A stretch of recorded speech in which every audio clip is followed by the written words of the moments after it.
Sure. My name's Kirk Bednar, and I'm the city manager for the city of Brentwood here in Williamson County. As a city manager, really the way I best explain it is my job is to oversee the day-to-day operations of the city of Brentwood. I'm actually appointed, I'm not elected. Some people ask that question. I'm appointed by the city commission. So they're elected by the voters.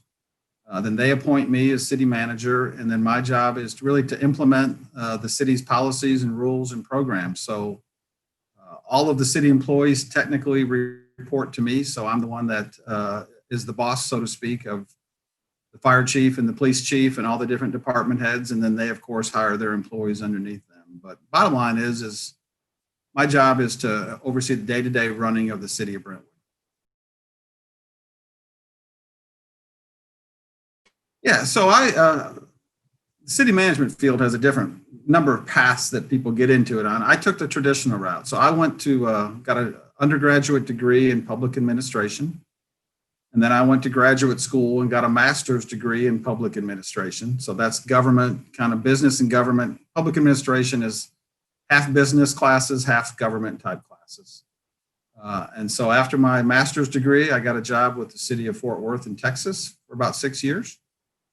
And then went to work for the University of Tennessee as a consultant working with cities. And then from there was hired by the city of Brentwood as the assistant city manager for about 13 years. And then when the city manager retired about 8 years ago, I was promoted to city manager. So I took the traditional route. I've been in local government in one form or fashion ever since I got out of college.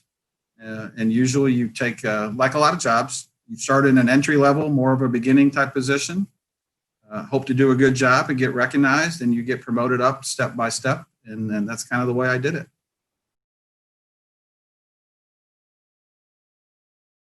Yeah, it's, again, I'm not the one out. I don't ride in police cars. I'm not out picking up, brush in our chipper service or fixing a water service. So I'm generally in the office.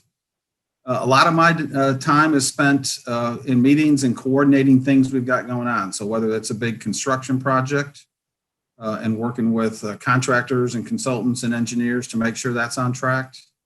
Again, and I've spent a lot of time just in talking with my bosses at the city commission level about things that are coming up. And they meet twice a month, so we have to prepare meeting packets that has all the information of things we're going to ask them to vote on and what our recommendations are and why. So it's a lot of meetings, phone calls, and really just coordination to make sure things are staying on track, projects are getting going, projects are staying on track, and then planning ahead for things that the city commission is going to need to vote on. And then really also budget is a big deal for us, and monitoring the budget and preparing the budget. So some of that is cyclical work that comes at certain times of the year, but day in, day out, a lot of meetings, checking in with people, making sure things are on track, really.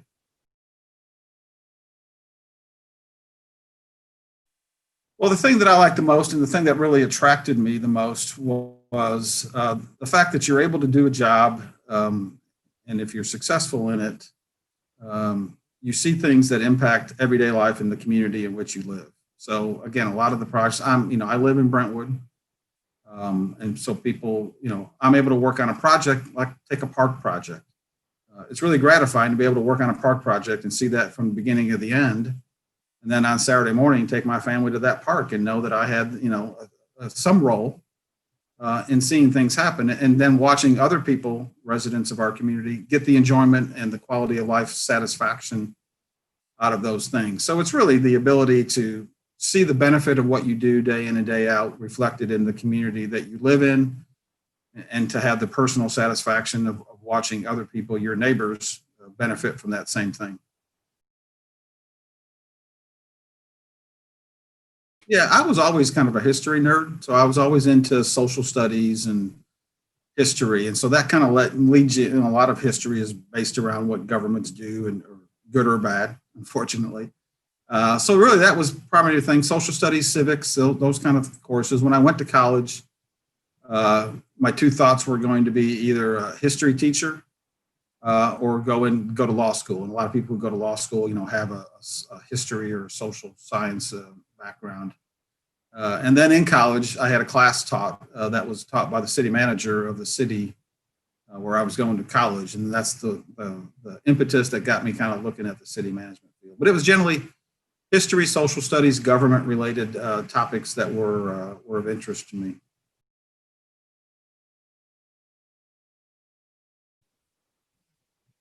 Um, that day in and day out, it's really not that exciting, to be quite honest with you. It's a lot of people make fun of government. It's a slow process.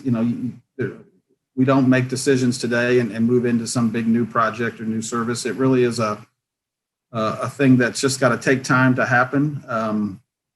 But really every day there's a sense of satisfaction, because you are able to, even if it's just a phone call from a citizen who's got a problem because we didn't pick up their chipper pile or their water service, and you're able to make a call and solve that for them. So even the more mundane things can give you some pickup on things, or personal, satisfaction of things. But really, it's really just the business of, we joke, of making the trains run on time. It's just trying to make sure the pieces all fit together. Everybody knows what they're doing. And even though it can be kind of slow and boring at times, there's still a lot of personal self-satisfaction that comes from it.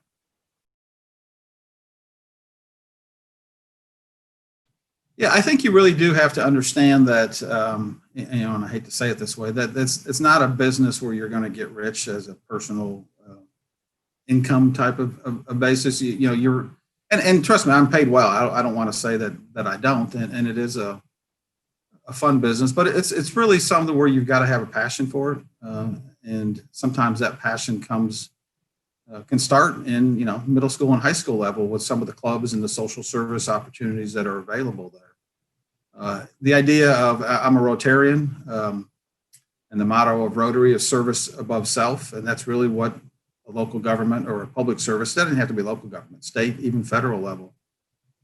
You're in it. You need to be in it for the benefit of what you can do for your community and others, and not for personal benefit, because it's really, no one will be happy if they're in it just for the personal benefit if you're in public service. You've got to have that passion of serving others.